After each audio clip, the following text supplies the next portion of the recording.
Hello and welcome to episode 10 of the 0451 A Gaming Podcast. Episode 10, we're in double digits now.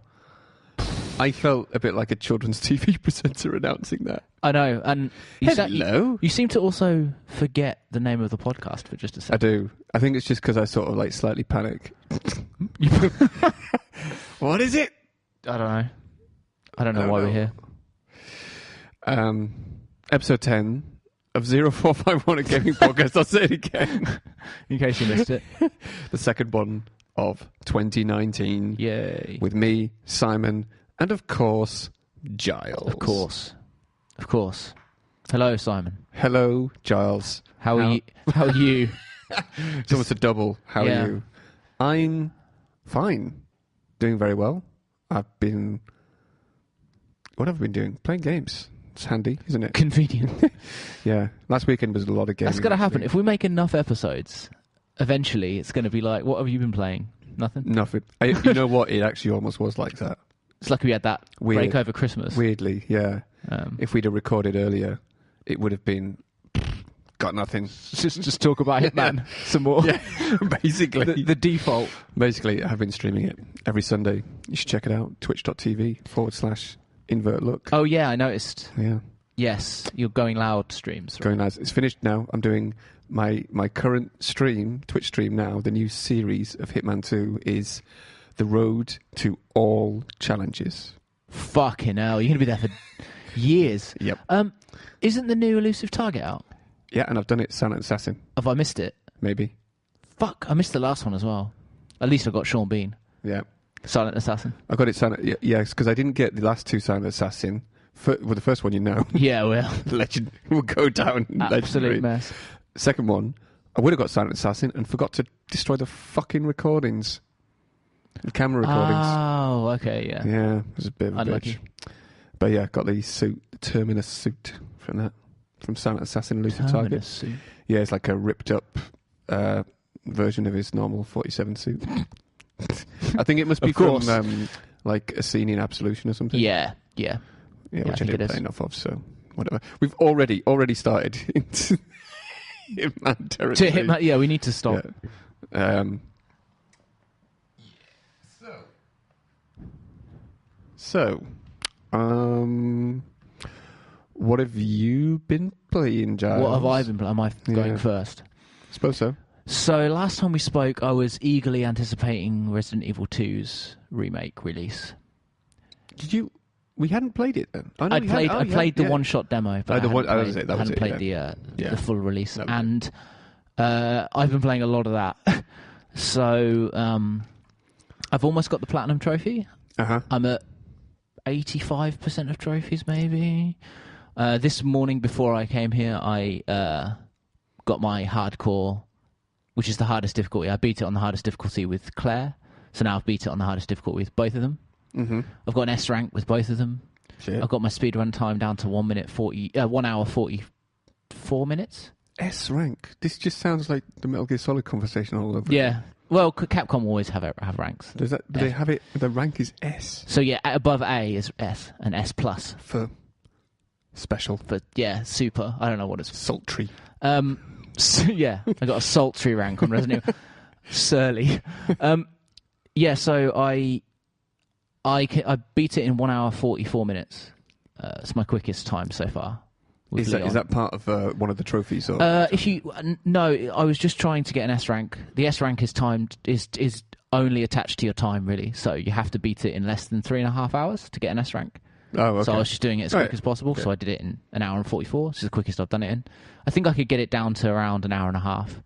But I think the quickest is 1 hour and 10-ish, 1 hour and 7. Is that so? No exploits either. There's like different stories in Resident Evil 2 Remake. Yeah, right? There's two characters. There's two characters, and each character has an A scenario and a B scenario, essentially an A story and a B story. So there's 4. But the A stories and the B stories are the same. You just play them with different characters.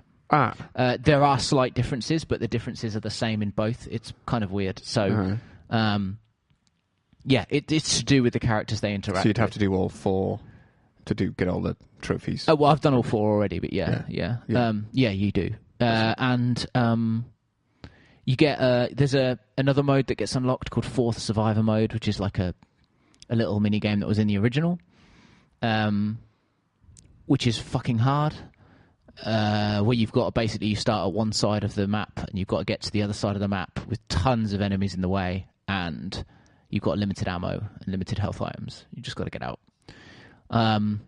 So, and then if you beat that, you can do the same mode again, but it's called Tofu Survivor, and you play as a giant piece of tofu with a hat on.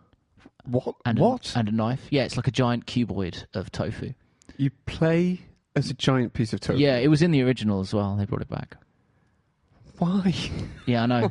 Why? I don't know. Amazing. It's great. I'm going to Japan at the end of May, and I've been before, actually. Yeah. And you know all about it because you've been plenty of times, right? I've been, yeah. Well, yeah. I have some family there, so. Yeah.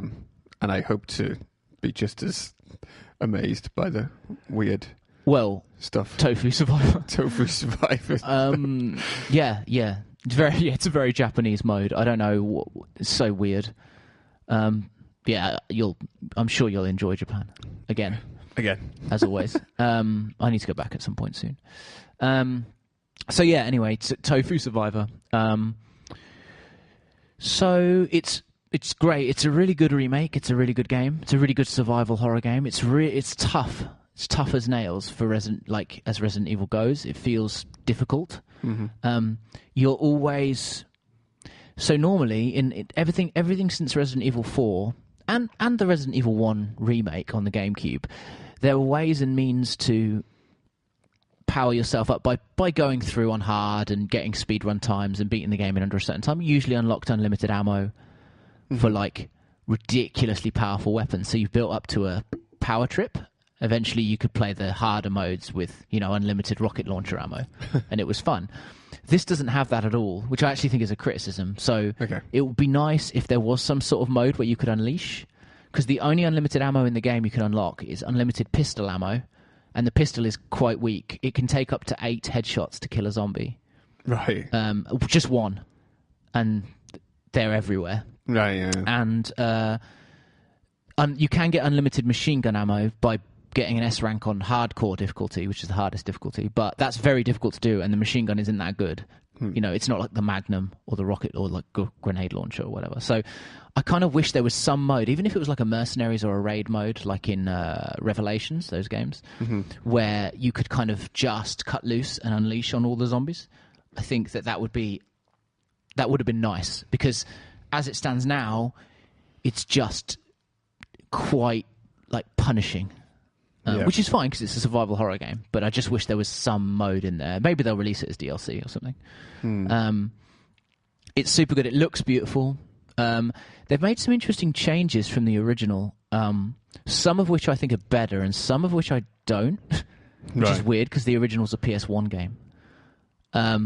But so they've changed the story a little bit, not completely, just to make it less ridiculous and less 90s. Less late 90s video game. So you mean it was more ridiculous than the current Tofu? Well, no, Tofu's not part of the canon. I think it's just, at least I don't think it is. Although you never know with those movies. Those movies are so bad. Those Resident Evil movies. The Paul W.S. Anderson movies, terrible.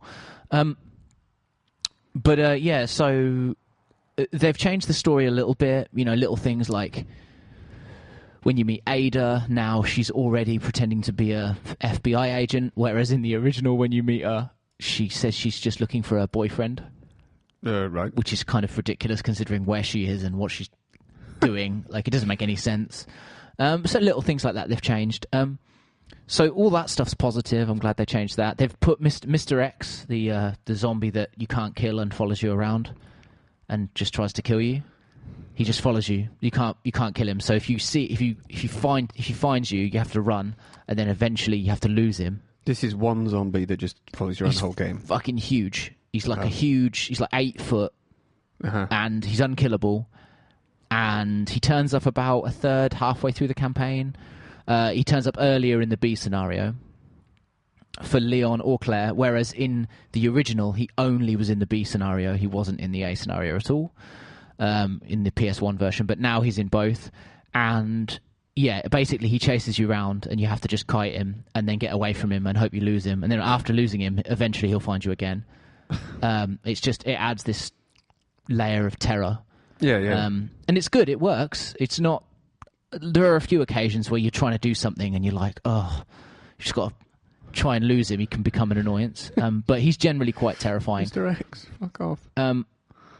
Hilariously, somebody's modded the PC version so that whenever he appears, DMX starts playing, which is fucking hilarious. Also, it's just brilliant. One of my favourite changes is he's like huge.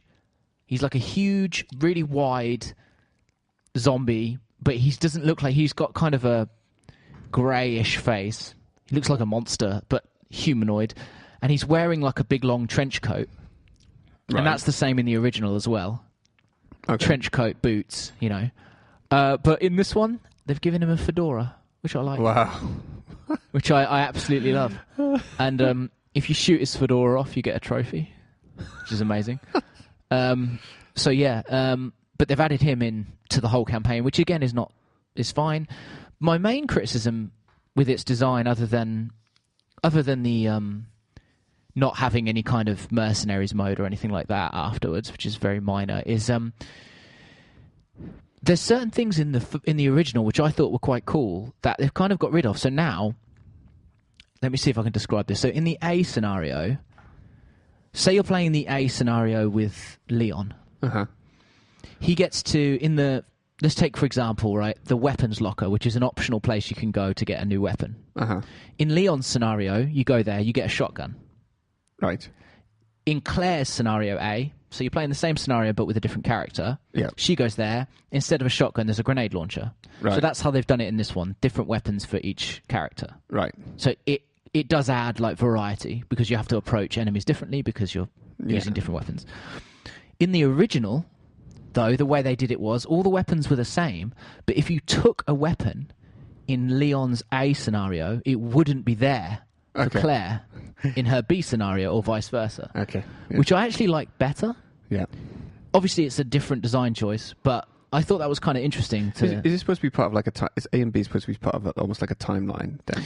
Yeah. Does the event once the events of A finish, this is where the events of B start? Is that... Yeah, kind of. In the original game, it was two perspectives of the same events. Right. And they would go through the same areas, but they were quite different. Now, the B scenario is that, but it kind of overlaps with the same events from the A scenario. It's a little bit less divergent. Okay. Mainly because there's, I think it's to do with like the amount of locations they would have had to create to do. It would have been too big a game. Yeah. Too big a undertaking. Yeah.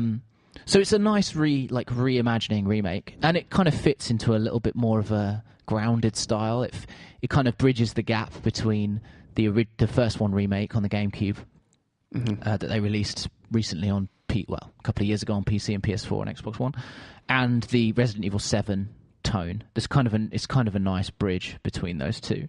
It amalgamates everything, that's good about Resident Evil. It has the gameplay of Resi 4 in terms of the visceral and tactile controls. Yeah. It has the hard to kill zombies from Resident Evil 1, and it has the really nice graphics and dark aesthetics and horror of Resident Evil 7. Yeah. It has that kind of... and it occasionally strafes into action territory, like Resi 5 and 6, but it never gets too ridiculous. Yeah. It's good.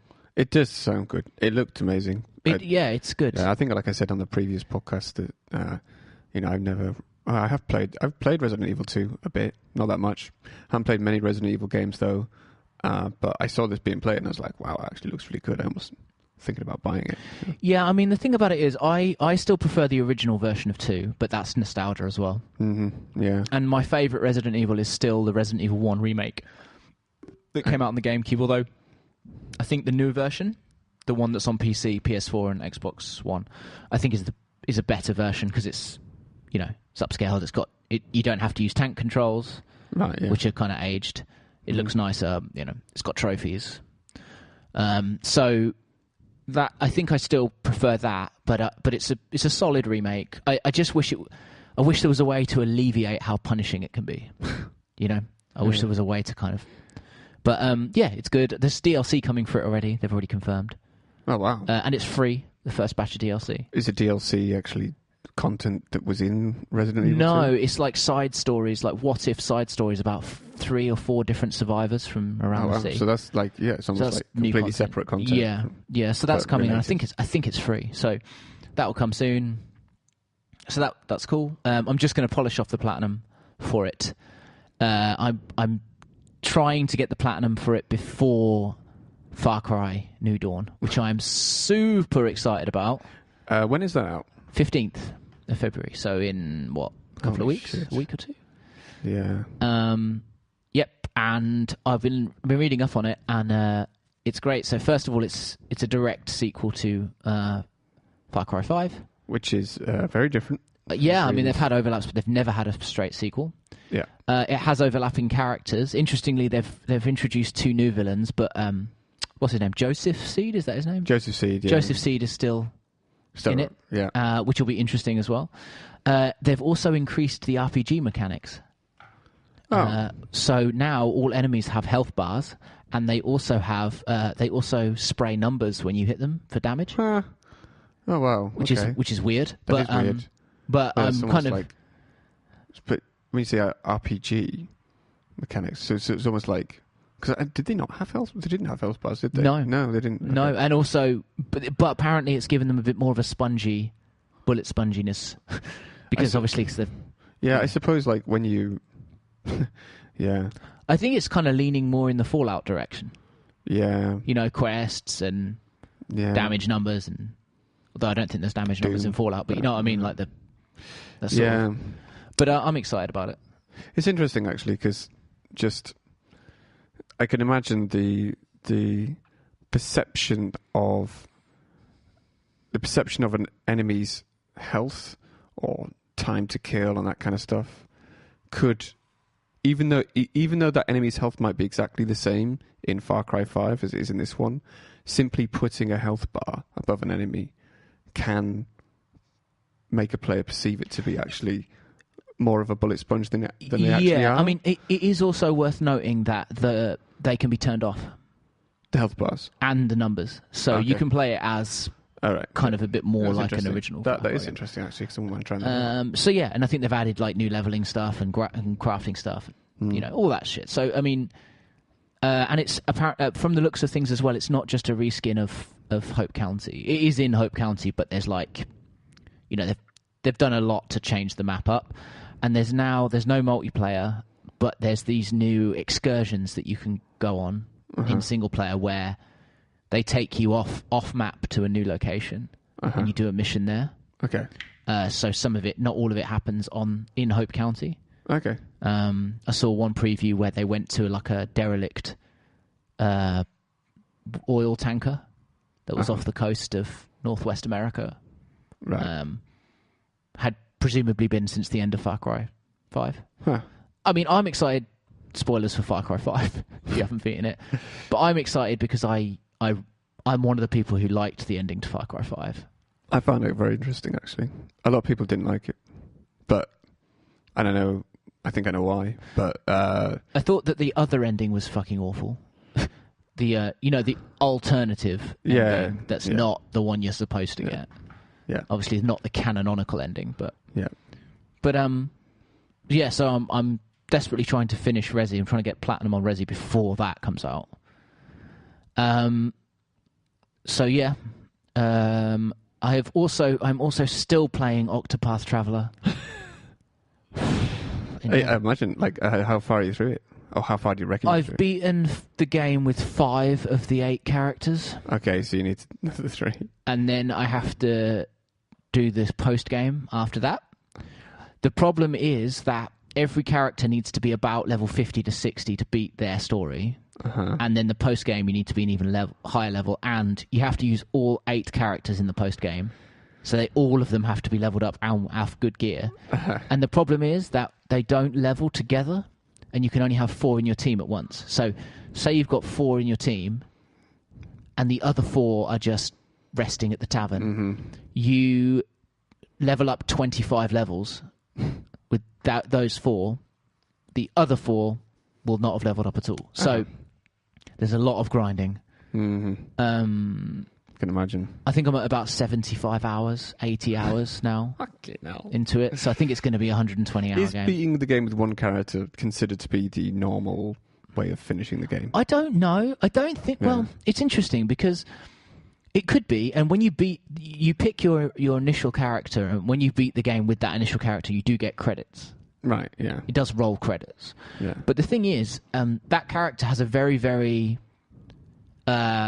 personal story that doesn't involve any of the other characters at all, because it can be done before you've even recruited any of them. It's almost like 8 games in one that run along the same storyline. Eight small JRPGs in one, and then the post-game ties all 8 of those stories together. Yeah. So it's technically, I guess I could claim that I finished it. You have the same sort of like antagonists in Cross? No. Okay. No, they're all different. All the stories are different. So, yeah, a lot of the time is spent leveling up. To be honest, the stories themselves aren't very long, but the leveling takes a little while. And, getting decent gear and farming money and stuff like that. I mean, it must be good enough because I keep playing it, and I like it. I like it a lot. I think that it's dragging a little bit, I guess, now, but I want to know what the post-game stuff is. I want to tie all these stories together. I want to know what's going on. I'm a completionist anyway, so I'm sure I'll finish it. See, I'm still playing Octopath Traveler. So that's fun.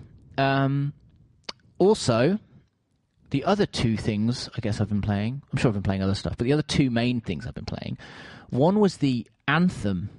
Yeah. Okay, so these are the 2 things that we've both played, I think. Yeah, I think so. Okay. One of them was the Anthem beta. Demo, right? Demo, yeah. Which, I don't know if you've watched the Digital Foundry. Have done a really good breakdown of the demo. I didn't see the Digital Foundry. On both PC and on console. But it's not very well optimized for PC especially. I actually didn't play it on PC, funnily enough. It's not that well optimized for PC at the moment. Yeah. By the demo standard. It's not Final Cut, so it could still be. But because of that, and because it's basically what they seem to have done is increase the visual fidelity and then just left it up to rather than optimize it. So like with a GTX 1060, for example, they had to drop it down to low to get 60 FPS. And even then it wasn't. So low is actually more like a standard, the standard... for other games. Also, low looks fucking awful. Oh, does it? Okay, yeah, it looks terrible. So I think that it probably won't be like that when it comes out. It's probably because it was a demo. But I mainly played it on PS4 anyway. And interestingly, I'd like to know what you think of Anthem. I didn't know you'd played it as well. But, I did. Yeah. Well, what are your thoughts? I may as well take advantage of it. I saw some of the videos of it running over the last few months, and I thought, well, that looks a lot like Destiny, actually. And I'm not actually a big fan of Destiny, really. Right, yeah. I just don't really care for it. Like, I don't care for the idea of just looting, grinding, shooting, like, and especially some like almost forced multiplayer. I'm not actually a big fan of like forced squad multiplayer. Right. Yeah. Just going around with randoms, like shooting stuff and then loot some stuff and then going on a mission that I don't care about. Like, I just want to get into the action anyway. But so I didn't actually have massive as much as, like, I'm sure people who like those kind of games and like BioWare games, for example, would probably love it. It's very much a subjective opinion about that I had about Anthem, but I played it. I played like the first section on the demo on PS4 actually. Yeah, because I think other people I knew were playing it, and I thought, I'll just get on PS4. Screw it. And I played the first section with some random people. Didn't really know what I was doing, and I thought, well, this is kind of what I expected. There's just a lot of, Yeah, I didn't even want to do any of the hub story stuff because I just want to get to the action. I don't care. I want to run through the thing, get to the action, fly off in your mech. It took me a while to figure out how to actually fly in the mech actually properly. There's not a lot of I mean, it's actually quite intuitive when you actually can figure it out. But there's no tutorial. There isn't. I mean, there's text tutorials. Yeah, which I didn't mind too much because I don't want to be forced down a tutorial either. At least not a laborious one. Yeah. But I went with a bunch of randoms, and you just drop into this area where it's like, let's go here, let's find this thing that has some storyline piece to it. Let's go to another area, let's find this thing. Oh, and shoot these things, and then there's something else, and then you eventually go to another area. And it was basically just like, I'm just shooting a machine gun from my Iron Man suit. At these birds and other creatures for no other reason than they're probably going to attack me otherwise, really, as far as I knew. I didn't really know anything about the world, and I couldn't be bothered to find out about it either.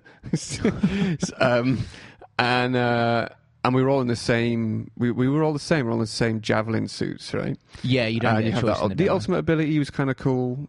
And I actually did... Towards the end, I did get into the flow of the combat, which was quite nice to kind of... Once I actually learned how to fly as well, right? And then realised I had a fucking melee attack as well. Yeah. So doing that and then flying down and meleeing when I didn't have ammo, and then just dancing around them and reviving my squad mates and getting revived by them, and got into the flow of that, and that was kind of cool after a while. But then you do the final puzzle in that mission, and then... I'm like, well, somebody else did it for me because I didn't know how to do it, and there seemed to be no apparent... I didn't have comms on or anything like that either, so I was like, well, whatever. And then just put it down because I had other things to do on a Saturday and whatever. But I realised later that some of the guys I know, they played it as a team, and they got past the point where I did, to the point where they could choose their own javelin suit. So then they got to the point where they were in different types of mechs, so it became this almost like class-based squad game, which is reminiscent of your classic sort of RPG mechanics, where you've got like the heavy tank, like the Colossus javelin, you've got the little melee guy, and they all work together like really well. And they said that actually was a lot more satisfying playing it like that. Which sounds cool. Like, that's fine. I think that might be interesting. My worry is that that game, that is the only thing going for Anthem from at the moment, from my point of view. At least for my personal taste as well in games. Yeah. Like, I think it's maybe if that's the only thing going for it, I'm still not really interested. I'm still not really that bothered about it. There is one concession in the EA and Origin do a Premier Pass where you can just basically pay monthly and get access to all the games. They have a basic pass and a Premier Pass, but the basic pass gets you like access to the older games, all the games, and even like Battlefield 1 now, I think, stuff like that. But the Premier Pass gets you access to like all the new stuff that is coming out, like, right, and all the expansions and all the season content and all of that stuff, right? And if you pay per month, it's something like 20 quid a month or something. But if you pay yearly, you pay £90, which actually is really, really good value. So you can, because you get Battlefield 5 in that, and you get Anthem. But the problem is that the only new major games that I'm even potentially interested in, well, the only one really was Battlefield 5. Now, potentially Anthem, maybe. There's others. If I was a sports fan, for example, like FIFA 19, right? Madden. Yeah, sure. I'll be Madden, FIFA 19. Yeah, that would be really, really good value. So if Anthem piques my interest a little bit more, then maybe I would go for the Premier Pass, and then it's pretty good value really for a year. And then try it out. But I don't know, even then, like, when it comes out, I might not even... I know what I'm like. Like, I don't even play it that much, really, because I don't tend to stick to games, and I wasn't really into Destiny. I think lack of strategy, I felt almost like there's lack of agency in that game as well, to be honest, really. Just in terms of... obviously in terms of the moment-to-moment combat within areas, yes, I have plenty of agency, and yes, there's teamwork. I can sort of decide what I'm doing within those moment-to-moment pieces. But generally, I'm being pushed along by a storyline. It actually reminds me of something that someone at work was mentioning the other day how when Mass Effect came out, it was, I don't know whether I mentioned this in the podcast last week, I hope I didn't, but it was lauded as this sort of open world game, when really it isn't. Like, you're not, it's not an open world game in the traditional sense of an open world game. You are just kind of being, you've got choices to make about certain planets to go to, but when you land on a planet, there's pretty much one place to go to, or it's not really, obviously it'd be very, very difficult to do a fully, truly open world space sim and a whole RPG, linear, directed storyline on top of it, right? Star Citizen. Yeah. And I feel like maybe that's BioWare obviously taking kind of ideas and inspiration from titles like Destiny or Monster Hunter. Someone else said it was similar to Monster Hunter World. Monster Hunter World, so it's kind of like this Destiny meets Iron Man meets Monster Hunter. Yeah, it's got a bit of Warframe in there as well. Yeah, I heard it. Now, I've played a very little bit of Warframe, but not enough to make that comparison. It's got a bit of Warframe in there. I mean, the thing is, I think that fundamentally you and I were looking for different things from it. Yeah, probably. Because I don't think I'm in the majority, to be honest. Well, I'm not going to play it multiplayer particularly unless I know somebody else who's got it. And then Can you play it solo? Well, I mean, I'll play it with randoms with the mic off. Yeah. That's what I did on the demo, and it was fine. Okay. I am interested in the story. I didn't think I would be, but it kind of clawed me in a little bit with the cutscenes and talking to people and stuff. And I think BioWare are very talented at that. Yeah. Their writing is very good, and there was choices and decisions, and there's NPCs that I didn't have to speak to that I did speak to that had dialogue trees and stuff. You don't have any of this in Destiny. Destiny almost feels like the story is an afterthought. Even though it's weird, it's like a juxtaposition of deep lore that's very difficult to access in Destiny. Do you see what I mean? Like, 90% of the time in Destiny, it seems like just get on the mission, start shooting get the loot, shoot the things. Yeah. But there's this really, really deep lore that's really like in depth, and people do videos and videos and videos of it. And weird lore as well. And it's the whole thing about the light, something. And it's all super interesting. Yeah. I mean, I've dipped into it a little, but I feel like the game, I have to dig for it, and the game doesn't really want me to look for that. It wants me to shoot things, get loot. Whereas with Anthem, I felt like the lore was also important, or at least it was accessible. It wasn't just get in your fucking Iron Man suit and start blowing up these monsters. So I was interested in that, and also the gameplay loop got me. So I liked the looting system. I like that you don't know what loot you get until you come back off your mission. I like the controls. It was kind of very switch your mind off and play. It wasn't like for sure. super difficult or, it was just kind of nice. I could imagine building up a character. I think I'm going to get it. I think I'm going to buy it. And I like BioWare anyway. So, I mean, weird choice for the studio to make that game, being BioWare. That's a weird choice. I feel like a lot of studios are just, or at least seemingly in the last year, there's a lot of cases of studios trying to follow trends. Yeah. I mean, we'll see that in some of the stuff we talk about later as well. I don't think this is a recent thing, right? Do you remember when Call of Duty blew up and every fucking game... every fucking game had multiplayer? Oh, yeah, no, I know. I mean, it's happened since, you talk about Doom clones and things like that back in the mid-90s, right? Everything had multiplayer. Like, it's... But I feel like, because there's maybe it's because there are a variety of genres that have sprung up over the last couple of years that have been successful rather than just one. Well, I'm thinking, it's Battle Royale and I'm thinking Battle Royale and Destiny style stuff. Live service. But I mean, like MOBAs and things. I mean, MOBAs are a bit older, like that kind of thing. I know, yeah. But I did like it. I know, I completely agree, and I don't think that I had some worries about some of the technical aspects of it. A lot of loading screens. Yeah, that's something that people. A lot of loading, and it didn't seem to run very well, even on a Pro in the hub. Crashed on my Pro as well. That's why I stopped playing. It crashed on. It crashed on me as well. It crashed. I got downed. Right. Yeah. And then the rest of my team got downed, and we failed the mission, and it crashed. Yeah. But again, benefit of the doubt, early code. Well, yeah, that's the thing. I think one of the problems is I read this on Twitter the other day was I think it's by Rami, Rami Ismail, because he's quite vocal about a lot of game development stuff on Twitter, obviously, and he was saying that like beta doesn't mean beta anymore. No, basically, no, and someone else pointed out, another game designer, I think, that really they should like the terminology is just going to confuse people who either aren't in dev or ignorant of dev or are just, well, first, they shouldn't really need to know about this stuff anyway. That's not their, it's I think it's not.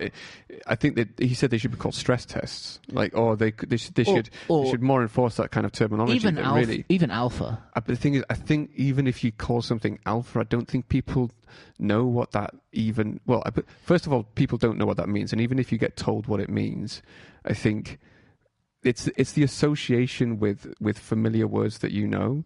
I think that is actually quite important. Saying it's a stress test, I think, is a much better title than alpha or beta. The thing is, because they have to understand that people who are playing this have to understand that this beta means feature complete with bugs. Yeah. But I think the concern with Anthem is that we are 3 weeks out. Yeah, for sure. So, and it didn't advertise itself as a beta.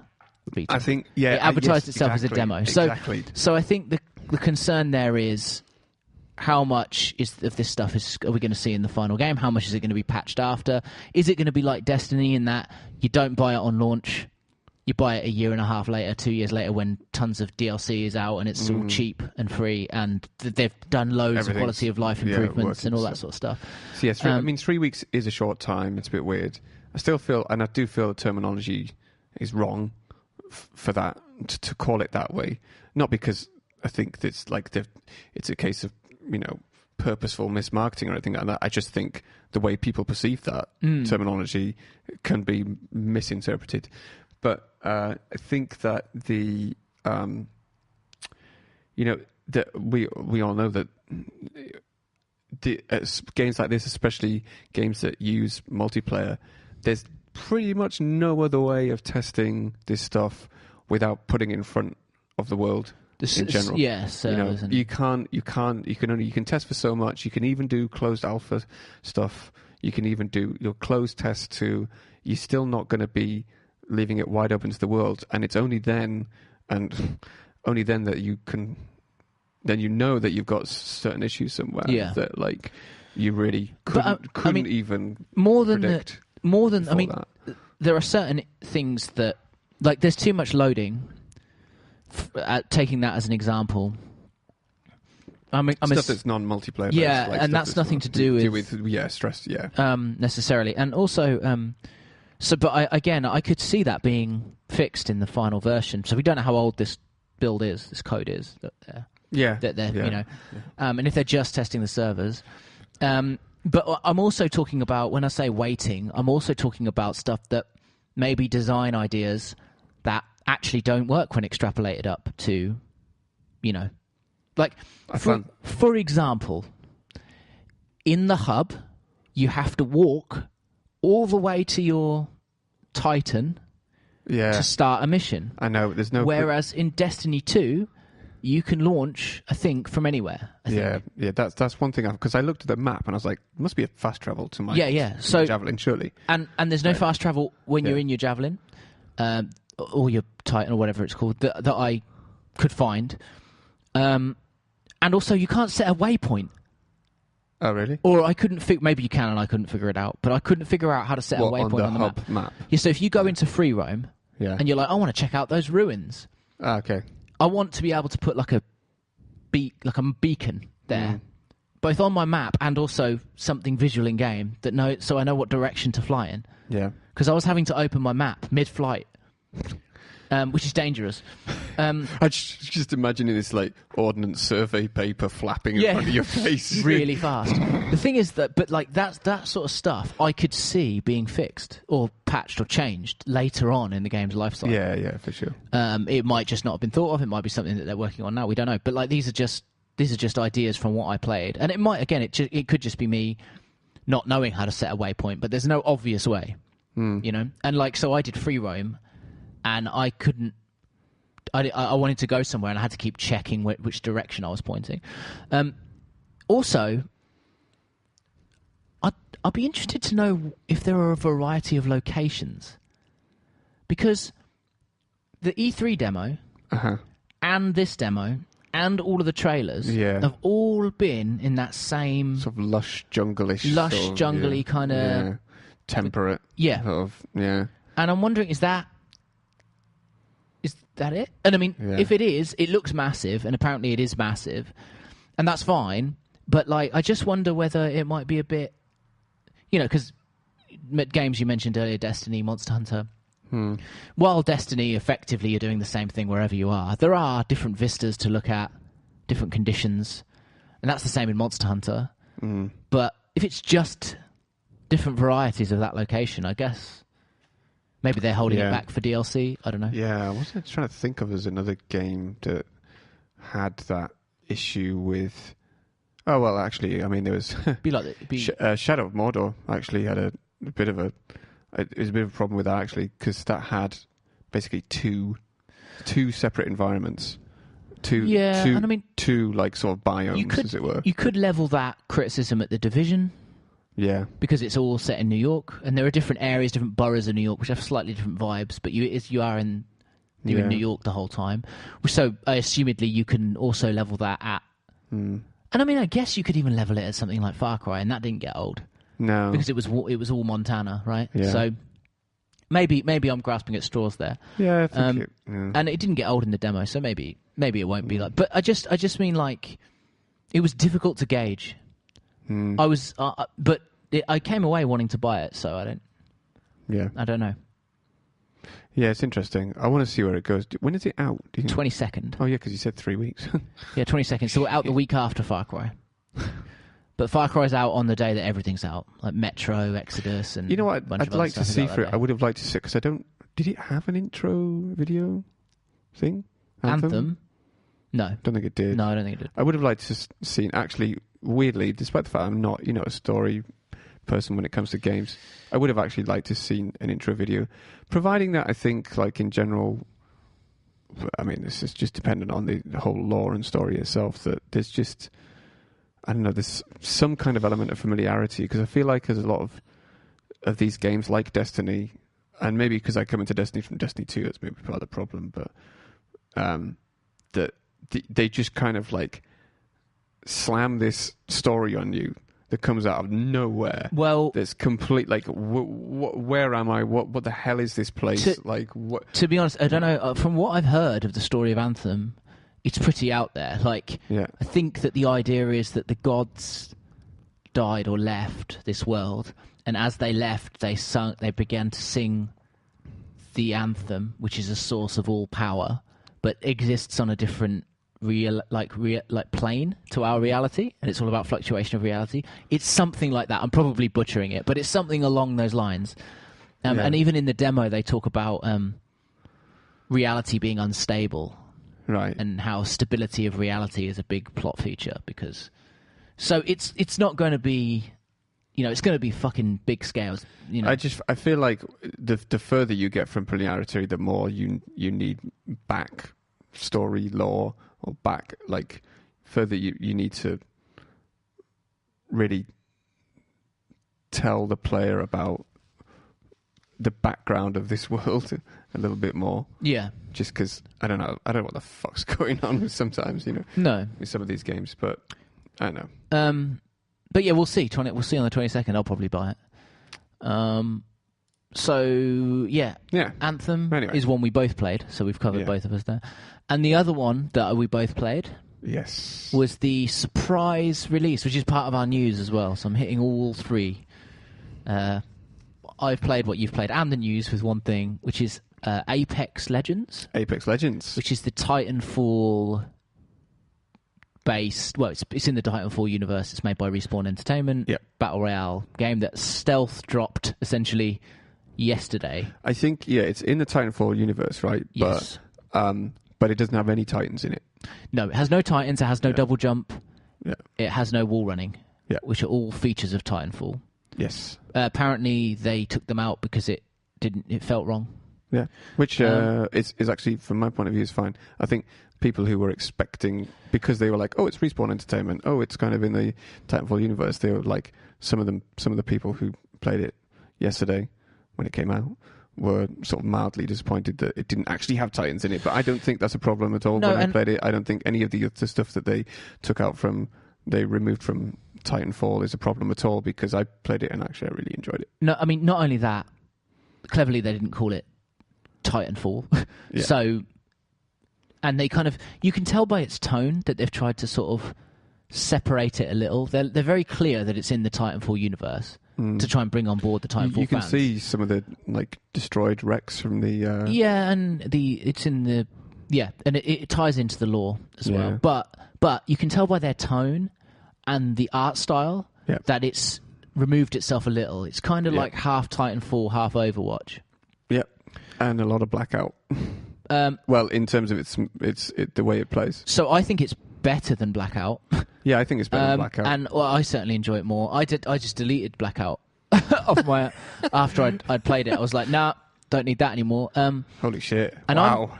I'm not a huge. So I mean, I'm not a huge battle royale fan. Yeah. I'm not a fan of the genre at all, really. But I think what makes this one better for me is that, because the problem I have with battle royale is usually you drop in, I see no one for fucking ages. Yeah.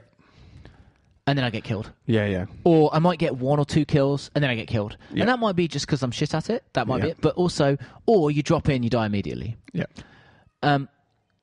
And I don't get that palpable sense of tension that people get. But what I like about this one is I feel freer, and it makes me a better player, which actually means that I get more kills and I get more into the action, because I know that there's a chance that I can respawn. Yeah. Which I know is kind of against the concept of battle royale. Yeah. But the way in which it's been integrated, I think, is it's been good. Deftly integrated. Yeah. Yeah. So if you don't know, actually, the way, I mean, if you know Battle Royale, obviously it's like last man standing. In this case, Apex Legends is 3-person squads only. And there's no solo play, there's no duo play, there's no 4-man squads. It's only 3-man squads. You can, if you drop in solo, it'll matchmake you with 2 other randos. Yes, but but you're always playing as a 3, and the respawn mechanic, you in the same way as a lot of other battle royale games, if health goes to 0, you get downed, and you can be revived. But then while you're downed, if that health goes to 0, you've been shot by an enemy, or you just bleed out, you can still be revived, because your teammate can pick up your banner, which is a small item you leave after death, and then can take it to one of the random respawn points in the world and drop you back in, but you have no items. And it takes a long old time to use someone's respawn card at the thing, so they're you can be quite vulnerable and that kind of thing. But what's great about that system is that in a lot of battle royale games, PUBG for example, you be in a squad, you might die straight away, but the rest of your team goes on to, get to the final circle, and you could watch them the whole time, or you could just quit out and play some solo or something. But in this game, you can have the potential to be respawned back in, mm-hmm. so there's a motivation for you to stay there. To stay. And I also think that it's really, it has that tactile quality that Titanfall had. Mm-hmm. It controls really nicely. Mm-hmm. It feels nice to play. It feels kind of almost like old school Call of Duty. Well, that's why I mentioned Blackout, because it does. For me, it feels a lot like Blackout. Obviously, Respawn Entertainment, the company that made it, owned by EA now, they are made from the remnants of Infinity Ward, or some ex-Infinity Ward. Vince Zampella and Jason West. Ex-Infinity Ward. And a lot of the team moved over as well, I think. So, it doesn't have the double jump, it doesn't have the Titan drops, but it does, it feels nice. It's really slick. Mm-hmm. I would say that it feels even more polished than Blackout. Yep, it does. Which is crazy, because they just stealth dropped it, and it's free. Yeah, which is crazy. But I think there was a misconception that, so I hear that they were going to develop Titanfall 3. Okay. And they pivoted to this. Okay. So I don't know how much of Titanfall 3 lives on. But I think the idea after Titanfall 2 was to go on to Titanfall 3, and it was in development. But what happened was, either before or after EA bought them, they pivoted to this Battle Royale model instead. Probably pivot back. But they've come out and said, people think we were doing Titanfall 3, we're not, we're doing this. Oh, they did say that? Okay, yeah, right. They've come out, there's a quote from so... They might go back to Titanfall. I mean, I know Titanfall 2 was very well reviewed and very well revered, but actually underperformed because, stupidly, it was released at a terrible time. EA decided to release it the week after Battlefield. Oh, yeah, their own game. But the week before Call of Duty, I think. So they tried to basically drown out Call of Duty by releasing 2 premium shooters within 2 weeks. The Battlefield fans bought Battlefield, the Call of Duty fans bought Call of Duty, and everyone ignored Titanfall. Yeah. Even though, actually, I'd say that Titanfall was the best game of those 3. So I would like to see a Titanfall 3. I hope that World War II. Call of Duty World War II, was it? No. Call of Duty... Or was it fucking...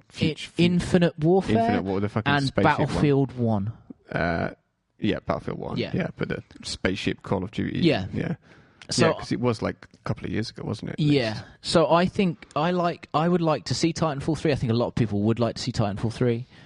I don't know whether we will, given that it's an EA-owned company, and you don't know with EA whether they're going to... They cancelled another Star Wars game, didn't they? Yeah, and they closed Visceral. They've got a lineage of closing studios that they purchase if they don't make the games that they... If the games that they make don't, Yeah. We don't know how much of it is like... Although, we don't know, obviously, but I hope that this does well. Yeah. Well enough that they can justify a Titanfall 3. Yeah. But I think that Battle Royale is getting more and more crowded. And a lot of people are gold rushing to that well. Yeah. And I think that someone's going to lose out, right? At some point, more than one person is going to lose out. It's like all of these trends, I think... I remember, the Doom clones in the 90s, there was so many of them, and then inevitably, you have to be, in all these situations, you have to be above the best competition, or be doing something that is completely unique in some other aspect that draws people in that way. Yeah. Otherwise, there's almost 0 point in doing that. The example we talked about before about what was the Battle Royale game that did terribly? The sequel to the Culling? The Culling. Culling 2? Yeah. Culling 2. And why were they doing that? Are you going to be better than Fortnite and PUBG? Yeah. And are you going to do that, or are you going to make something that is quite unique that has its own hook? I guess the worry is that you never know what the motivation is, and a lot of large publishers and developers are jumping on this bandwagon now, trying to get a piece of that market. And you don't know whether the motivation is, look, we've got a really good idea for an interesting spin on the Battle Royale genre, and we think we could carve out a place in that market, or let's make one quick while it's the hot. It's like hot making thing. a quick buck. Yeah, or let's get one out there because it's the hot thing at the moment, and then iterate on it or whatever. Because essentially, Fortnite did that. PUBG came out, and PUBG was blowing up, and Fortnite was a PvE game, and they were like, have this, and now it's fucking massive. It's bigger than PUBG. It's the biggest one out there. Biggest Battle Royale game. Yeah. So it's an interesting time. I think with Fortnite, I think I've said this before on the podcast maybe a few times, is that one of the major factors that makes that successful is that it's free to play. And that's the same with Apex Legends, which is curious because it has all of the hallmarks, trademarks, of the mechanics of what makes a good battle royale game, plus a bunch of other stuff on top, which just improves the sort of general ideas behind or makes it unique and interesting. plus very, very well polished and free to play. It's like it's the most polished I've seen. It's great, and I mean also, it's a weird one. I think you have to. I think if you're going to go down the battle royale route, you either have to have a mode. It becomes a mode like deathmatch in your already established premium AAA shooter, which is why it makes sense in Black Ops. Yeah, so you sell your shooter for £50, but it's got that mode, or if it's the only mode, it's free to play. Yeah. Because you're not going to compete with unless you're very, very confident. Yeah. Because you're not going to compete with Fortnite, or I mean, even if it's better, or now. I don't think you even compete with PUBG. Even though Fortnite is bigger. Because Fortnite is free, but you're not going to be able to compete with PUBG. I don't think there's that many people. I mean, maybe I'm wrong, but I just feel like if you released, a paid battle royale. That was just battle royale. Yeah, I think you'd have to be something very special, right? Yeah, exactly. And there seems to be like a really strange. There's definitely a palpable rush going on as well in the industry. Like people seem to be getting them out so quick, shoveling them out. Whether it's AAA, big developers and publishers, or whether it's smaller. I mean, obviously, Respawn had been working on this for years. It just feels like they rushed it out because it dropped out of nowhere with no marketing. But there was that medieval one. Which one was that? There was a medieval. Oh, rings a bell. Battle royale. There was that one underwater. That's There's also there's Ring of Elysium. Which is actually really, really good. But I'd never heard of it till you told me. Yeah. And it doesn't matter how good it is. It's probably better than PUBG, but you never. Certainly slicker. But do you know what I mean? Because it's not about how good the game is. It's also about how it's marketed. It is. And I wonder actually sometimes whether some companies, like you say, can put out a battle royale game just to get themselves put a name on the map, right? In a way. There's have you played the web-based top-down? It's called I think it's under battleroyale.io. It's just in a browser, and it's really simple 2D characters, top down, almost like a twin stick shooter. You can play it 5 minutes at your coffee break or whatever. That's hilarious. So I know that somebody modded one into Stardew Valley, but it's not working currently. It's called Stardew Royale, which I heard about, and I thought that was fucking brilliant. I think that's brilliant. But yeah, I mean, it's definitely a flourishing genre. It doesn't to call it a genre is weird for me because it feels like a mode. It feels like it should be a game mode. It should be capture the flag, deathmatch, battle royale. But I also think that it's funny how those genres come out. If you look at MOBAs themselves, they originally a mod of Warcraft 3, Dota was a mod of Warcraft 3. Yeah. And I mean, that wasn't even really. It wasn't really a mode. It was a mod. I guess PUBG was a mod, though, right? Of Armour. Well, it was Brendan Green originally worked on the battle royale for Armour 2 or 3, maybe 3. I think 3, and then he did the stuff on H1Z1, H1Z1 and then he did PUBG. But you see what I mean? It kind of bred out of the same lineage. Yeah. I don't know. I mean, I think that when the dust settles, there's just going to be a couple at the top. Yeah. And everyone else would. But that's everything else. When you look at MOBAs, right? You look at MOBAs now. It's like League of Legends and Dota 2. Dota 2. That's it. Yeah. Yep. And I think and we already have PUBG and Fortnite at the top at the moment, right? So I play. I mean, again, I'm not an expert in this. I don't even really like the genre, but I played Apex Legends. And to me, that's my favourite one that I've played personally. But I'm still, and it did 1 million players in its opening night. It crossed 1 million players, 1 million unique players. But I'm not sure that it's got enough. It will topple. It might not have enough clout to topple. Maybe Fortnite, I know. Valve are always. Valve always hit that quality bar. At least they have. They released one for CS:GO, didn't they? Well, they've got Dota too. No. They released a battle royale for CS:GO. Oh, battle royale. Sorry. Yes, they did. Yeah. And it's not all that good. Do you know what I mean? Before you know it, it's out. Like I just, it's a bit weird because it's Counter-Strike. It's like why, but yeah, I mean, in the MOBA space, Valve got in there pretty late, I think. Yeah, and then they just owned it after that. Yeah, that's what I mean. And so we could be sitting here. It could in 6 months, Apex Legends could be PUBG could be but a dusty memory. Apex Legends could have dominated. Yeah. I don't know. I don't know how to predict that. I think Apex Legends is worrying for Fortnite more than it is for PUBG.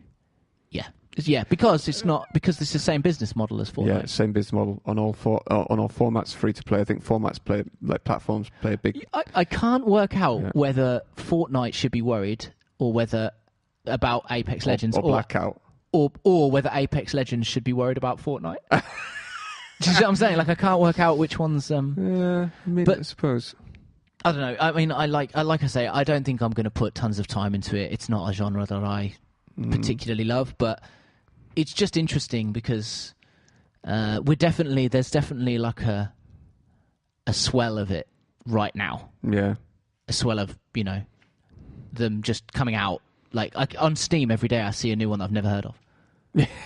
And I'm like, why are you even? But like, if you're a big developer or publisher that can put some push behind it, like Apex Legends, I understand. Get it, yeah. But like the culling too, like what? Why? Like you say, exactly. Why? No one's going to be like, This has got some weird hook or something. It's like Thomas the Tank Engine Battle Royale. Or play that fucking. What was the other one? Radical Heights. Do you remember that from Cliffy B's company? Really? Okay, yeah. You tried that and that. Really, I vaguely remember that. Yeah. I wonder what. Not Rocksteady. Who were the other London studio? The guys who did Brink. Fucking.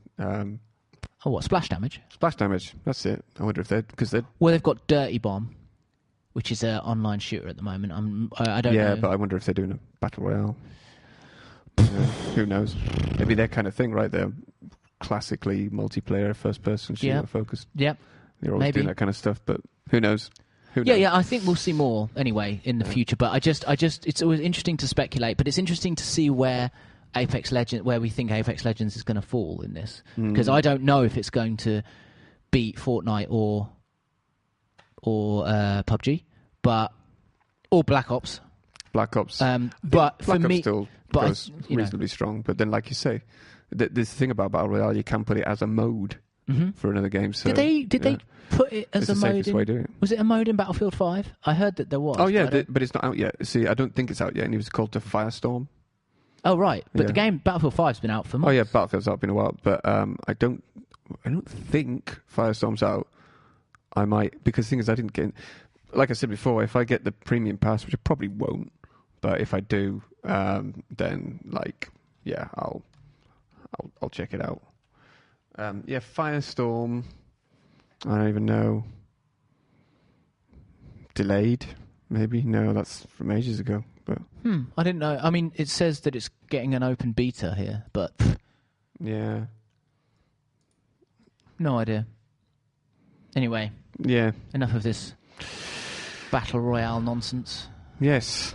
What else have you been playing? I have been playing XCom 2.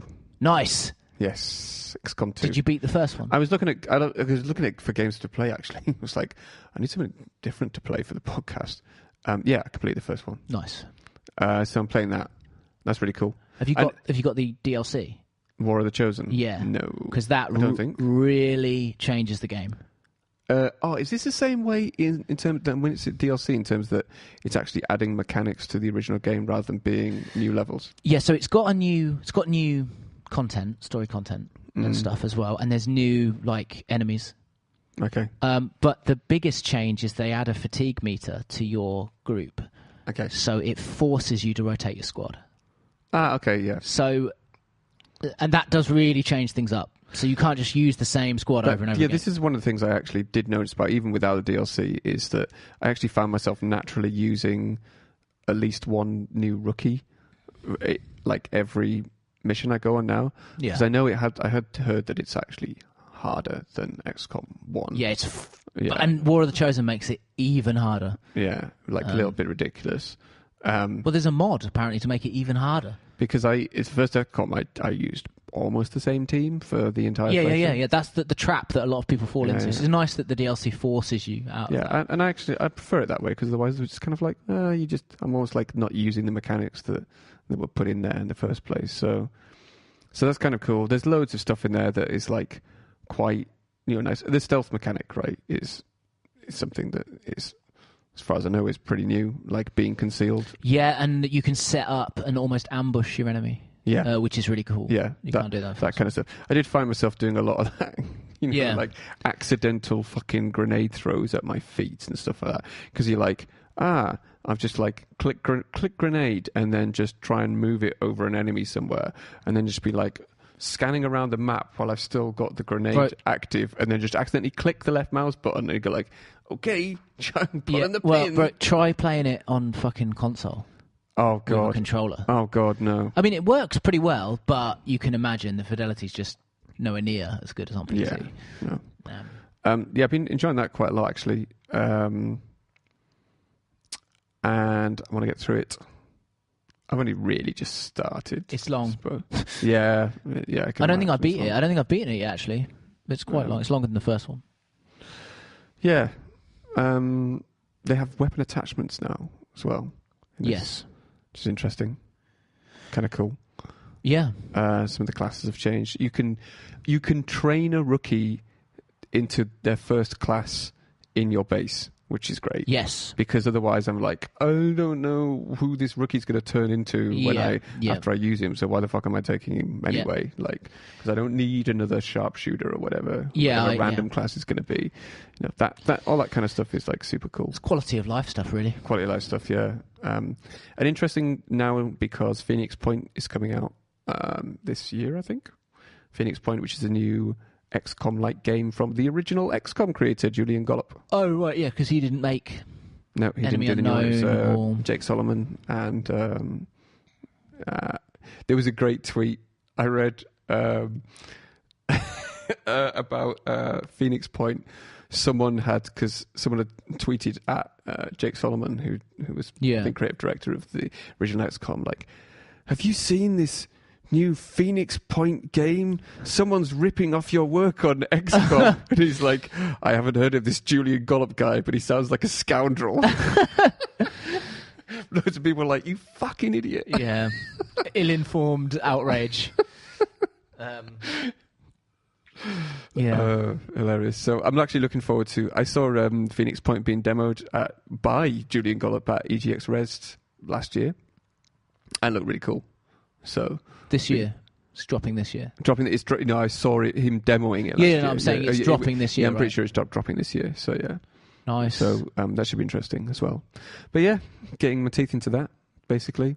I like my tactics turn-based stuff. Yeah, no, nothing wrong with XCOM. Yeah, it's hundreds great. Of hours. It's interesting seeing the evolution of those games from the original, because I've played the original XCOM many, many years ago. Yeah. And how they really streamlined the design, and but it still works at a strategic, tactical level. You still have to really make tough choices and decisions, but they've also made it mechanically. It's become less laborious by removing the idea of giving you 30 action points and then having to... Yeah, and it's I like that it forces you into dealing with situations as well. Yeah. Nothing ever goes exactly right. There's always something out of your control.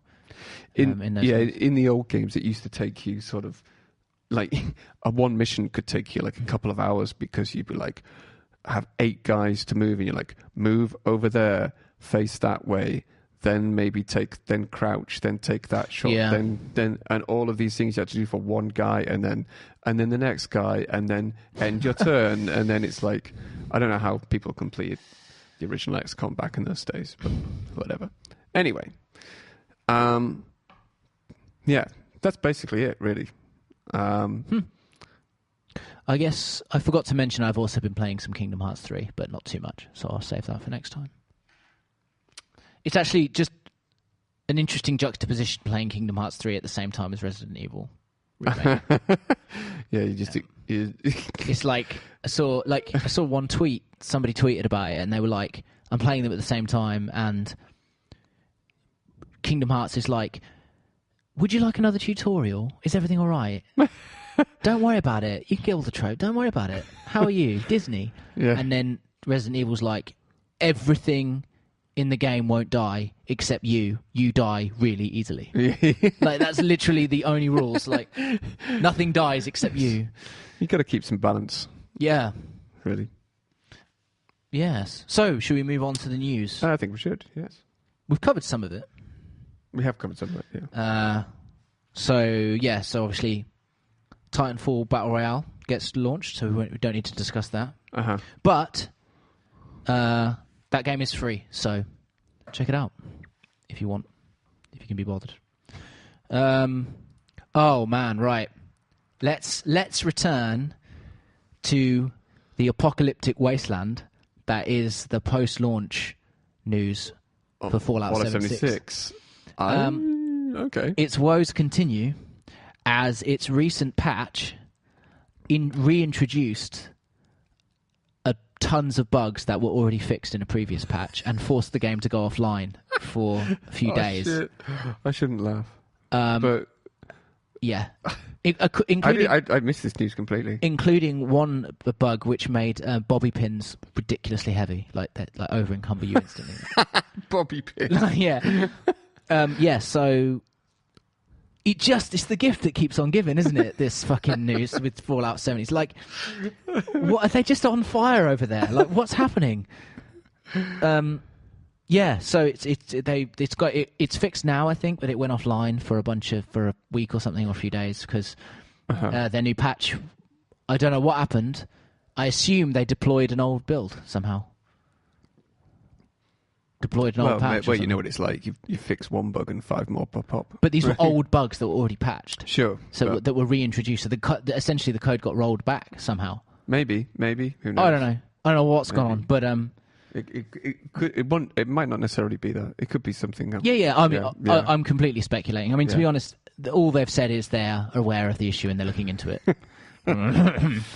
Oh God. So what is on the horizon for Bethesda? Because they've got all the other stuff. Starfield and before. Elder Scrolls, and then they've got Elder Scrolls Blades, which is a mobile game coming out soon. Yeah, but still. And then after that, it's the id stuff, right? So Doom. Doom Eternal. Bethesda as a publisher, right, rather than Bethesda. Yeah. Bethesda's software is just doing Starfield. Yeah. As far as I'm aware, they're just doing Starfield. Yeah. Doom Eternal and Rage. Oh fuck, Rage 2, yeah. Rage 2, yeah. So yeah, I'm sure that those games will be great. I just don't know what to say about Fallout 76 anymore. I just don't know. We should play it. We should play it. We should do a stream of it. Really cheap now. I saw it today for 20 quid. On what? On PS4. On PS4? I've seen it for 15 on PC. Oh my God. Yeah, but I'm sure it'll get even cheaper than that. What would you buy it on if you bought it on PS4? You buy it on PS4? Okay. Probably, yeah. I don't know, maybe. I don't want to use the Bethesda launcher. I don't want all my details getting leaked. Good point. Yeah, I don't know. I mean, I'm probably going to... I don't know if it'll survive. Because it's multiplayer, so yeah. It's the multiplayer, and people have to buy it. It's not subscription based. Yeah, they've got to run the service. Yeah, so they need a big turnaround.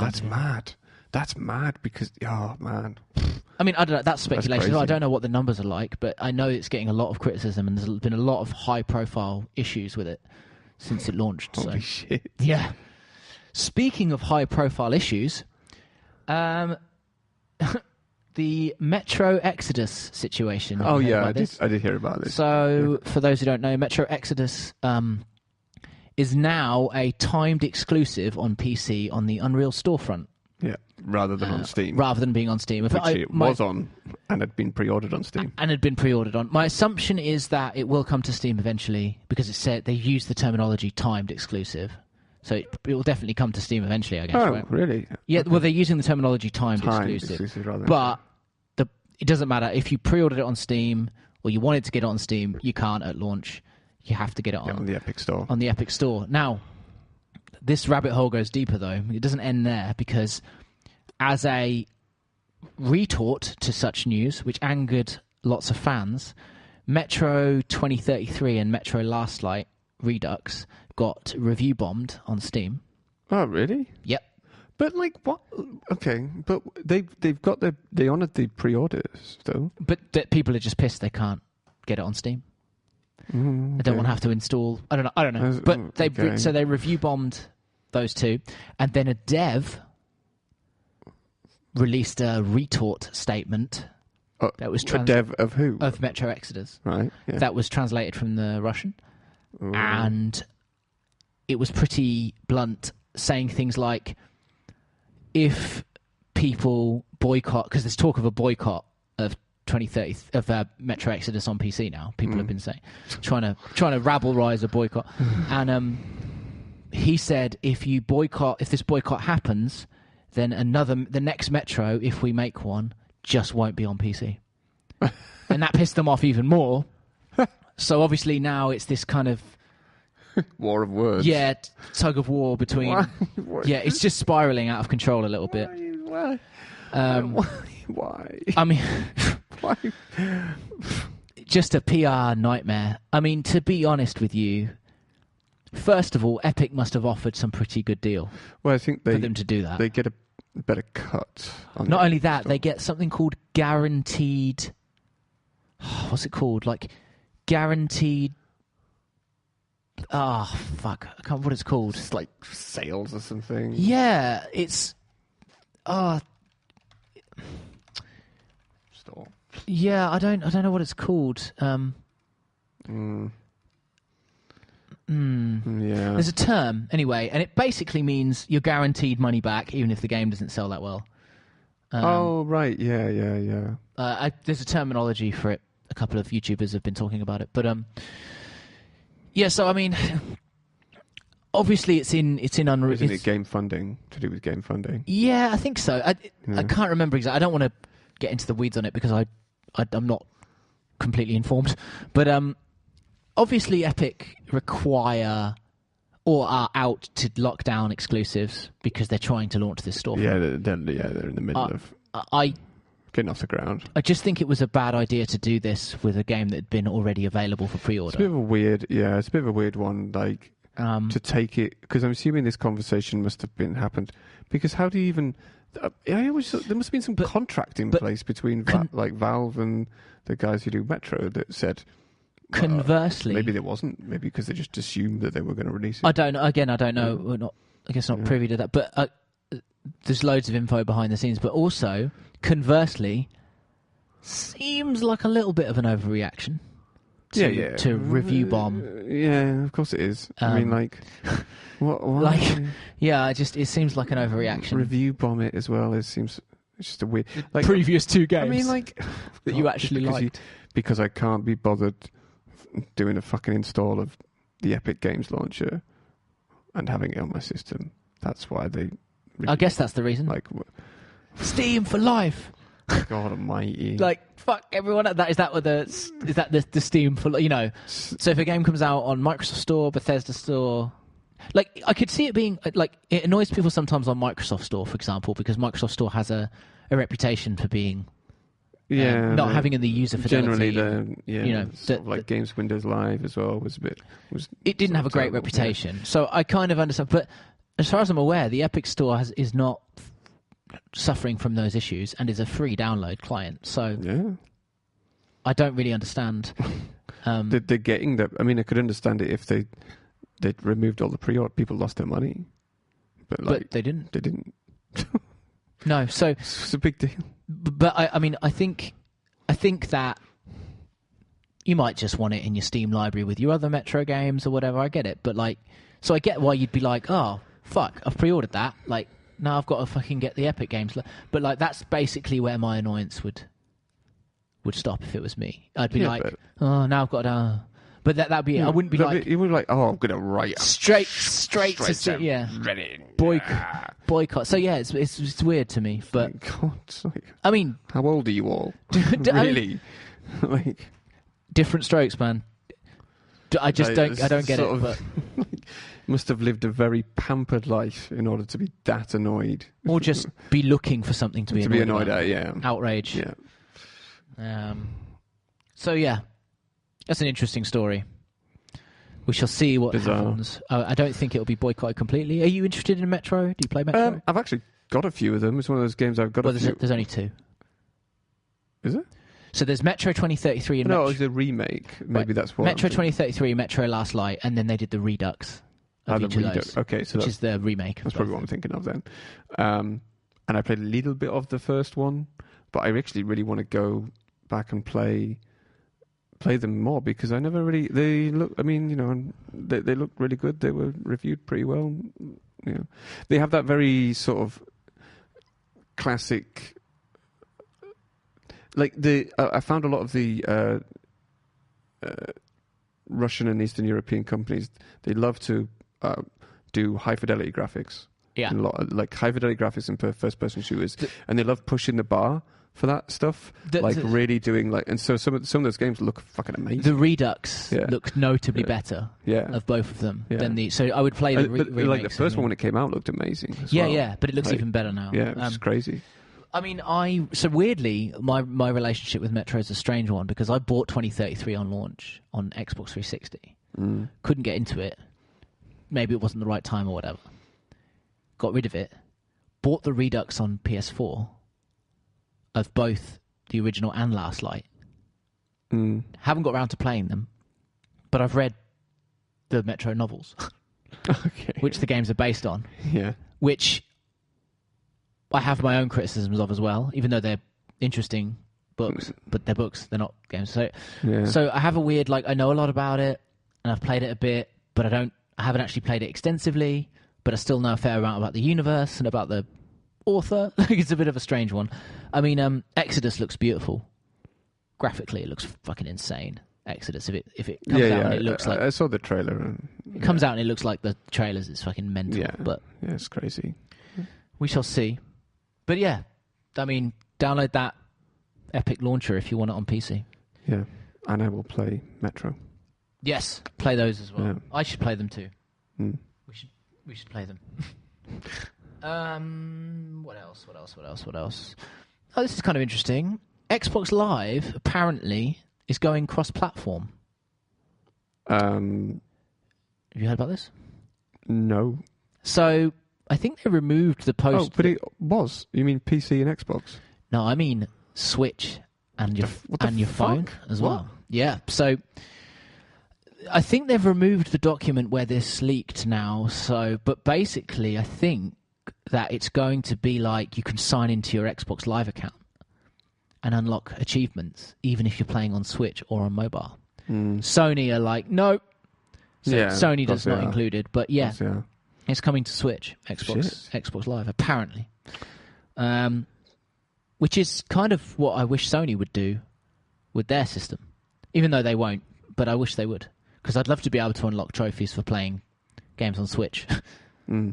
And Nintendo don't give a fuck, obviously. They don't have their own trophy system. They don't have any of that. Yeah. No, that is interesting, actually. That is good. That's cool. Because, it's a shame Nintendo don't have trophies on the achievements and that kind of stuff. But yeah, for people who care about them. And I can imagine that, it makes sense with, I don't know, Fortnite is on everything. On everything, right? yeah. Like, but, I mean, and Switch. So you can play on Switch and get trophies, or Warframe, you can play, not trophies, achievements, sorry. What interests me is whether this will make the leap over to, Steam and Uplay. They've got their own achievement system. Because at the moment you can sign into Xbox Live and get your Xbox Live friends list and get your achievements and stuff only using the Microsoft Store. Yes. I'm wondering whether if you can do it on a Switch, you can use your friends list as well, so you can partner up with your friends, because cross-platform now, right? Yeah. A new game came out this week that I'm going to pick up called Wargroove, which is an indie game on. Yeah, I know of that game. It's like an Advance Wars type. Yeah. And it came out on Steam, Xbox, and Switch, and it's completely cross-play instantly. And it has turn-based cross-play as well, so I can do a turn. I think I saw that showcase. I think I met the guys who made that. I think I showcased it. It's made by Chucklefish. Yeah, I think I did. Yeah. Another one, yeah. But I'm going to pick that up. But that's straight away. It's already. A mate of mine, he's one of the senior producer dude at Microsoft, and he does a lot of the. He's one of the guys who goes around the like the country and Europe and maybe the world even looking for new indie companies that Microsoft can like work help with or publish. yeah. And he was in the indie booth at EGX last year, and he was showing me this and the devs who worked on it. It cool, looks great. I quite liked Advance Wars. It looks great. It looks absolutely great. It's got a full campaign. Name dropping there. It's got a full campaign creation Wargroove as well. You can make cutscenes and full campaigns. It's got a full game. Oh, maker. wow. It's got a full I didn't know that. It's got a full game maker, even on Switch. Oh, that's fucking awesome. And you can share them between Switch, Switch, Xbox, and PC. So you could make a campaign on your PC, and I could play it on my Switch, or vice versa. And it's free to download anyone's campaign and publish them. That's on PC. Yep, across on everything. And also, the multiplayer's got either we can play real-time multiplayer or co-op, or we can play multiplayer like, with turns. That's so I could cool. do a turn on my Switch. And That's then cool. 2 days later, you could go, oh, Giles has taken his turn. Oh, I'll do. Yeah, I like that. I like more of that. So yeah, that's what this news kind of indicates to me. That Microsoft are kind of embedding themselves more into... More of that. Standardization, basically, almost, in a way. Like, when you get things standardized, it's, being able to... I worry for Sony that they're going to get left out in the cold. Yeah, because they're too stubborn to sort of... Well, they're just old school.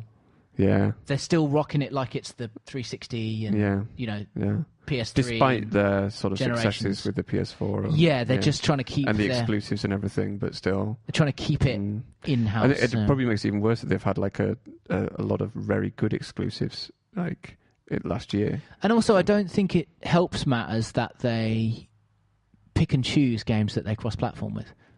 So it's like, it's fine for Fortnite. Yeah. But it's not now, and it's fine for Star Trek Bridge Crew. Yeah, but it's not fine for Rocket League or whatever. I don't know whether Rocket, seems a bit strange to me. Yeah, it is weird. But yeah, it's interesting news anyway. That Xbox Live could be available on everything. Slight tangent. For Honor is free as of today. For Honor is free, and so is I'm going to put this down. For Honor, and it's in PlayStation Plus. You mean?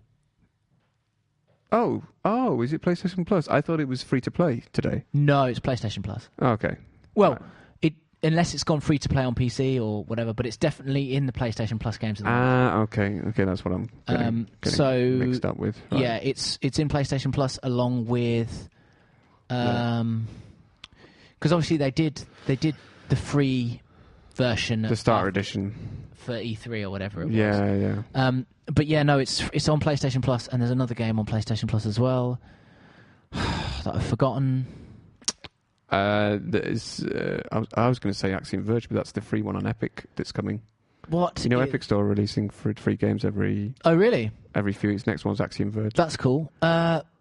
PlayStation, yeah. Check the PlayStation Plus games, because it's going to bug me now. There's a... Yeah, that'll be it. So For Honor's one, there's a couple on Vita and PS3, Hitman. Oh. Hitman. Of course. How did I forget? There again. How did I forget? We've got full circle. And you can get Metal Gear 4 on PS3 and stuff like that. But yeah, we've gone full circle. Yes, Hitman's free. Hitman Season 1 is free. Or Hitman 1. Hitman 2016. Yes. Yeah. Not you're getting Codename 47 for free. Yeah, Hitman 1 is free. Yeah, that'd be amazing, wouldn't it? You load it up and it's... What? Yeah, what else we got? Oh, here's a bit of news that I know you've been waiting for. Oh, really? No. It's fucking weird. Groundhog Day, the famous movie with Bill Murray. Harold Ramis classic. Yeah. Directed by Harold Ramis. I think in 1992, maybe? Yeah, I think so. About that. Classic. Is getting a sequel in the form of a VR game. What? On Vive, Oculus, and PSVR, called Groundhog Day, Like Father, Like Son. And you play as the son of Bill Murray's character, Phil Connors Jr. Uh-huh. Yeah, his name's Phil Connors Jr. And it's got characters from the movie in it again. And my assumption is it will just be another day in Punxsutawney that you have to relive as his son. And it's a canonical sequel. In what? In VR. It's insane. And it's not like live action. It's got like a weird cartoony art style. Okay, yeah. I guess because it's a proper game. Right? Fucking weird. Bonkers. That's a fucking weird choice. That is bonkers. But I was like, I'm putting it on the list. People need to know about this. Spread the word, people. I have no idea about pricing, release date. I don't know anything. Whatever it is, I'm going to pay it. Gold edition.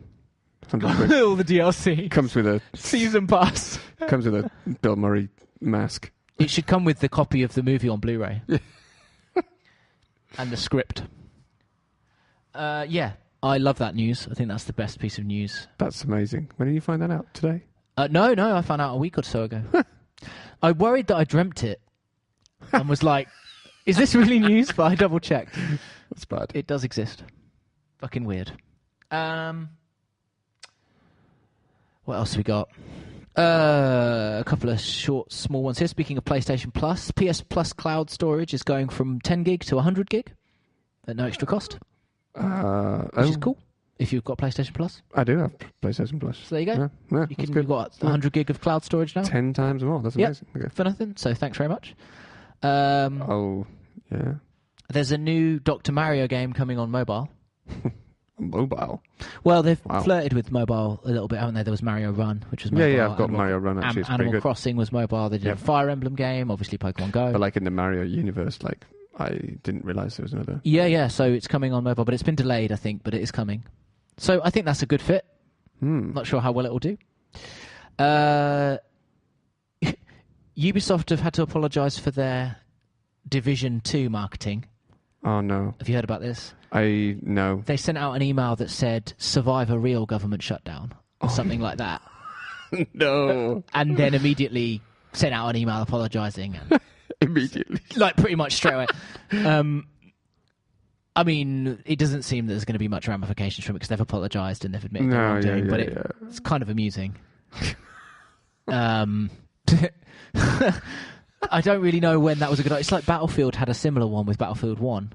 Yeah. With that GIF where they were burning people. Yes. And it was like when you rock up to the club, you're too hot for the club or whatever it was. Yeah. Almost too soon. Yeah, like, I don't know, like it's just bad taste, right? So yeah, bad taste as well, but it made me laugh. That just the idea of being like, thinking that was a good marketing, I don't know. Oh God, what does that remind me of? There's been a few of them recently, I'm sure, like marketing gaffes from game publishers. It almost feels. I don't know. I mean, I wouldn't have been like. I mean, the thing is, the government shutdown hasn't affected me personally because it's an American thing, and I can imagine if you were a gamer but also had been really adversely affected by the government shutdown, that would really be really inappropriate. But yeah. Anyway, mildly amusing. And the only other piece of news, and I've saved this for last, because of our Game of the Year. Indeed. It involves our illustrious Game of the Year winner, Subnautica. It's got a sequel. Subnautica, I think it's called Below Zero. Yeah, it's set in the frozen... Yeah, I initially thought it was DLC, but it's not. No, apparently it's a sequel. Yeah. And it's out in early access already. Which is mental. I haven't bought it yet. I haven't decided whether to wait for it to be done or whether to go early access. Think about early access games as well, especially usually they don't get sales or anything like that, so you probably better off buying it sooner rather than later. Maybe. I mean, maybe. I'll pay full price. I mean, to be honest, unless you wait until it's released and then it gets a sale. Well, I think that it was a good idea for me to. I didn't wait for the last one. I heard about it after it launched. Yeah. It launched, it got reviews, I saw the reviews and was like, what's this game? Okay, Subnautica, I'll play it. And it was amazing. But I wonder whether I got a better experience because I waited for full launch. Even though I didn't mean to wait for it, it just kept it that way. Maybe, but in the case of this one, maybe not because they've already had the original. I mean, it seems like it's like Hitman 2, right? I don't know whether it's going to be like that. But is that the only example you can... Oh my God. Let's think of another example. Not sure I can. They should make a Hitman Battle Royale. Oh my God. How would that even... I don't know. Maybe like in reverse, you have to kill all like 100 people. You have to kill 100 people. But like contenders. If they did, like I don't even know how that would work. Yeah, anyway, sorry, Subnautica. Yeah, so all I've seen a couple of screenshots, and that I know it's in this frozen area, but I'm game. Yeah, of course. I'm all about it, mate. Of course. Yeah. I couldn't believe it. Yeah. And I didn't even realise till today that it was out on early access. So, do it, everyone. Or at least buy the original, because Subnautica is fucking fantastic. It is definitely worth it. And it's available on console now. No idea how it runs. It's on early access on console. No, not early access, not Sub-Zero, not Below Zero. I mean, original Subnautica. Oh, original Subnautica. It's now has been launched on PS4. Oh, okay. I don't know. I think it's out on Switch? Xbox as well. No, it's not on Switch. Oh, okay. I wish. Probably run like arse on a Switch. Yeah. But I don't know. Yeah. But because it's quite demanding. It surprised me that it apparently runs okay on consoles, but I don't know because I haven't played it yet. Oh, yeah, I suppose it's yeah. By the time it always like anyway. solid on mine, but I suppose if you turn the water right up and everything, it can be a bit. I mean, it looks beautiful when it's. Yeah. I mean, I know in early access it didn't look as good. They did a lot at the end, but that's obviously polish and stuff. But I'm all about it, man. Always give me more Subnautica. Yeah, that's all of the news that I have. Unless you have anything else. I did not have anything. That was a good amount of news, I think.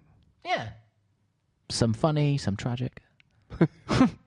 Who knows what Fallout 76 will bring us in the coming weeks. I'm like, I want to... Because I feel like I've had a news story about Fallout 76 every week since we launched this podcast. It seems that we've always mentioned Hitman and we've always mentioned Fallout. Yeah, I got to keep... We have always mentioned Hitman, haven't we? Yeah, for real.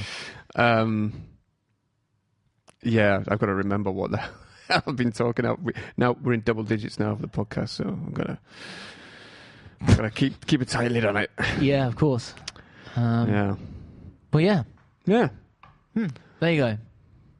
Well, done. Yeah, I think we can end it there. We need it there. Yeah. Well, as always, be sure to follow us on Twitter. Subscribe. Like and subscribe. Smash that like button. Please subscribe because it does really help. I know it's lame, but it does help. I have no idea what our telemetry is like on iTunes. I haven't checked it recently. Actually. We are on iTunes and Spotify. I have no fucking idea if anyone's listening on those formats because you obviously get instant telemetry on YouTube, but it's slightly different on those. So whatever your choice is. Black Spine Media is where you will find us. Yeah, Black Spine Media, Twitter. And at Black Spine Media and blackspinemedia.com. Yes. As well. Yes, and look out for more content in the future. We hope to bring you more tales of games. Games and... Gamings. And other such merriment. Yes. Yeah. Cool. Well, till next time. Thanks for listening. Bye.